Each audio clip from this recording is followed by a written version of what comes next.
Você falou sobre esse ateísmo que está em alta, sobre eles serem católicos nominais, mas não são praticantes, já são contra o cristianismo. Esses jovens de hoje não querem saber de religião, eles acham que nós evangélicos somos seita. Então, que tipo de...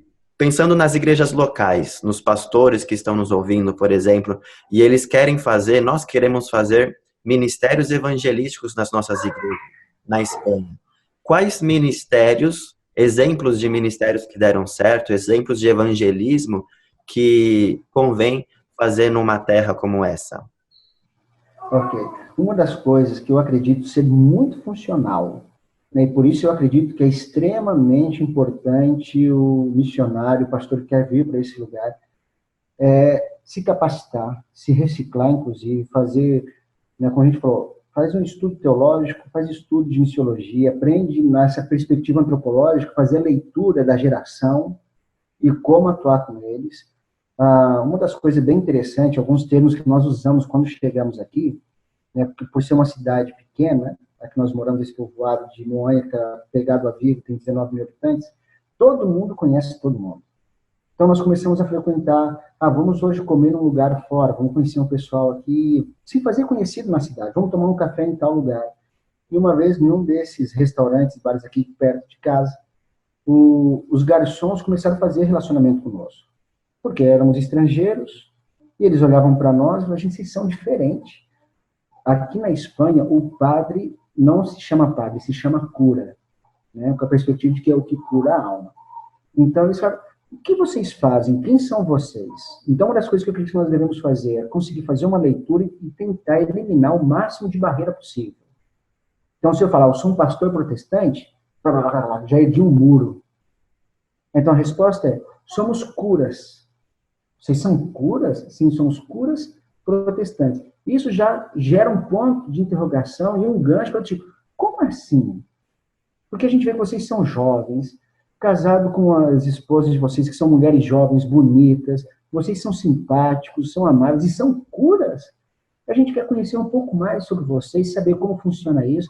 E a ideia nossa, que a gente tenta fazer, é justamente isso. Olhar para temas atuais e, nessas reuniões com jovens, adolescentes, trazer os pontos que eles têm dúvida. Quais são as perguntas do coração deles? Um problema que eu creio para nós, missionários e pastores, é tentar responder perguntas que o povo nunca fez. A gente já vem com uma caixinha formada sobre qual evangelho, a forma do evangelho ser apresentada, e nessa forma a gente traz uma perspectiva brasileira, uma caixinha brasileira que chega aqui e não é nada funcional. Então, chega aqui e faz uma leitura, como que o povo faz, como funciona melhor. Já que eles têm esse receio com a igreja estrutural, como que eu posso montar um outro formato de igreja? Nós tivemos, um tempo atrás, uma igreja em Portugal, que nós vimos foi bem funcional com jovens e tudo mais. Eles formaram o templo numa perspectiva mais de café, cheio de sofás. E isso tem atraído muito mais. Então, tirar um pouco daquilo que nós já temos como um pensamento, uma estrutura de como deve funcionar, fazer uma leitura da cultura. Se quer trabalhar com jovens, primeiro cria um relacionamento com eles e pergunta, cara, quais são as dúvidas que vocês têm? E a Bíblia responde isso? Óbvio que sim.